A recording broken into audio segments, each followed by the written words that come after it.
भागलपुर पहुंचे भारतीय जनता पार्टी के बिहार प्रदेश प्रवक्ता अखिलेश सिंह ने भागलपुर के एक निजी होटल में प्रेस वार्ता करते हुए कहा कि बिहार में एनडीए गठबंधन मजबूती से विधानसभा का चुनाव लड़ेगी। भागलपुर की जनता के लिए प्रधानमंत्री नरेंद्र मोदी के द्वारा गंगा नदी के ऊपर विक्रमशिला के समांतर 4 लाइन पुल का शिलान्यास किया गया है, जिससे भागलपुर की जनता को महाजाम से मुक्ति मिल जाएगी। इस सरकार में सड़क, स्वास्थ्य, सुरक्षा के ऊपर सबसे ज्यादा काम किया गया है। प्रवासी मजदूरों को भी रोजगार मुहैया कराया गया। आत्मनिर्भर बिहार बनाने के लिए सभी बैंकों में आसानी से लोन मिल रहा है।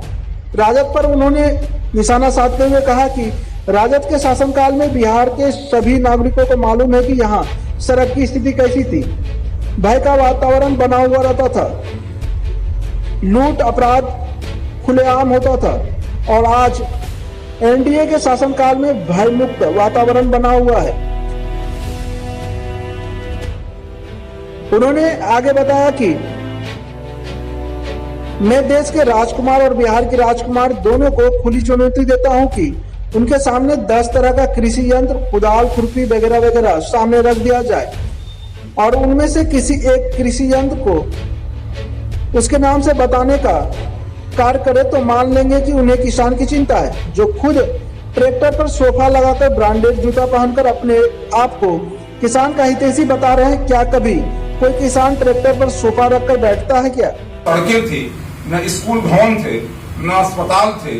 अस्पतालों के अंदर रोगियों की जगह कुत्ता और सुअर सोया करते थे और बिहार के अंदर लोगों का जीना मुश्किल था। व्यापारी 6 बजे अपनी अपनी दुकानें बंद करके चले जाते थे क्योंकि अपराधियों का खौफ रहता था।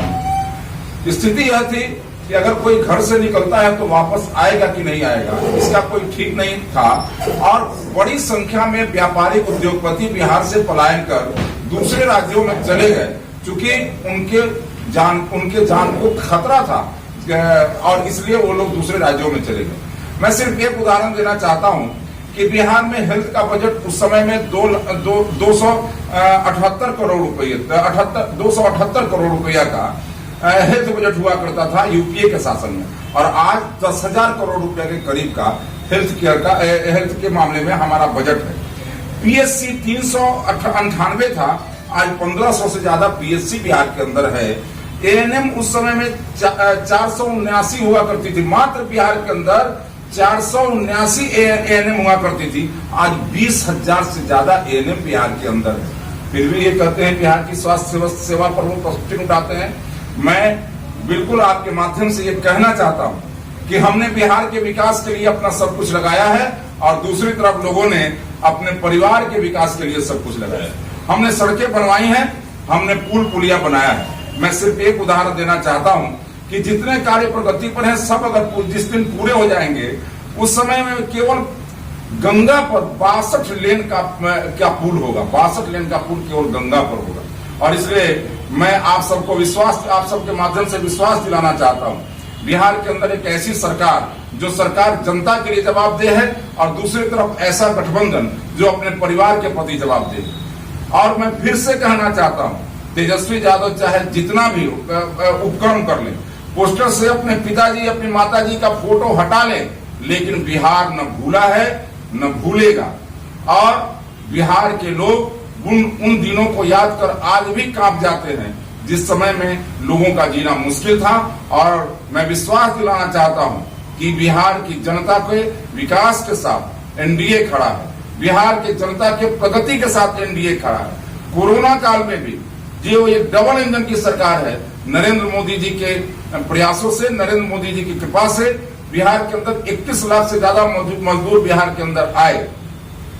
कोई ऐसा गरीब नहीं है जिसके खाते में कम से कम 4,000 मजदूर आए, उनके लिए अच्छी से अच्छी व्यवस्था की गई। और इसलिए हम बिहार के विकास के लिए संकल्पित हैं और बिहार के विकास की जो ये गाड़ी सरपट दौड़ रही है, इस गाड़ी के स्टीयरिंग पर नीतीश कुमार जी बैठे हैं और उनके नेतृत्व में और नरेंद्र मोदी जी के संरक्षण में जिस प्रकार से नरेंद्र मोदी जी का बिहार के प्रति जो उनका प्रेम है और उस प्रेम के कारण बिहार का विकास होगा।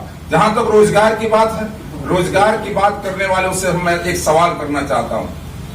जब राष्ट्रीय जनता दल को जनता ने कान पकड़ के बाहर किया उस समय में रोजगार की स्थिति यह थी कि बिहार में 5 लाख से ज्यादा सीट खाली थे, जिसमें 1,35,000 ऐसे सीट थे जिस पर पिछड़ों और दलितों को आरक्षण दिया जा सकता था। क्यों ये खाली थे? मैं फिर से उनसे पूछना चाहता हूं, कौन सा रोजगार दिया उन्होंने?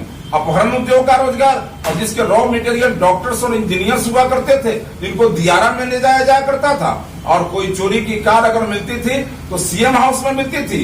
रोजगार देने का काम हमने किया है।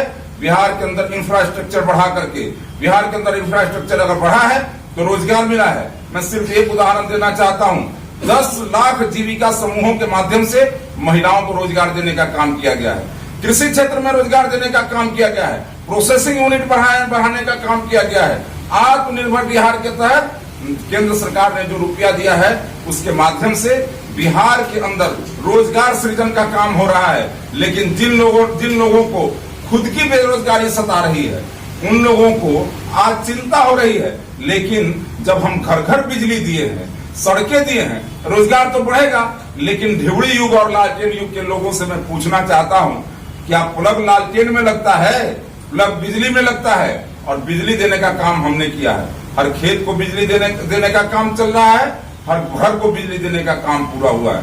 और इसलिए मैं कहना चाहता हूं, इस चुनाव में बिहार की जनता एनडीए पर विश्वास करते हुए 220 से ज्यादा सीटें जिताएगी, और फिर से इस बिहार के अंदर डबल इंजन की सरकार जिस रफ्तार से चल रही है उसी रफ्तार से आगे बढ़ती रहेगी।